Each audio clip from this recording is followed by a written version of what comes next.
মোচা চিংড়ি রেসিপি তো সবাই জানে, তাহলে আমি কেন রেসিপি দিচ্ছি।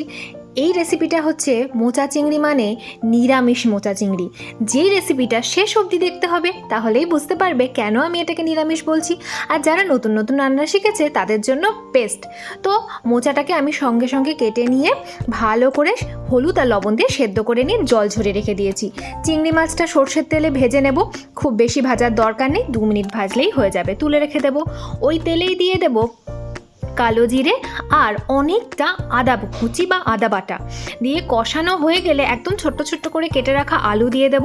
হলুদ আর লবণ দিয়ে আলুটা ভালো করে ভেজে নেব।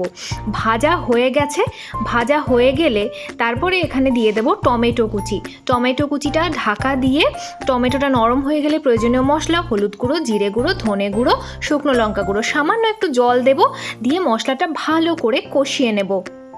মশলা কষা হয়ে গেলে তাতে দিয়ে দেব চিংড়ি মাছটা, আর সাথে সাথে দিয়ে দেব জল ঝরিয়ে রাখা মোচাটা, সেদ্ধ মোচাটা দিয়ে ব্যাস এইবার ঢাকা দিয়ে মিডিয়াম আঁচে, লো টু মিডিয়াম আঁচে 10 থেকে 15 মিনিট রান্না করে যেতে হবে।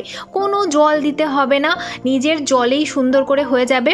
অবশ্যই চিনি দিতে হবে, আর গরম মশলা দিয়ে আরেকটু নেড়ে নিয়ে নামিয়ে নিয়ে গরম গরম পরিবেশন করুন নিরামিষ মোচা চিংড়ি।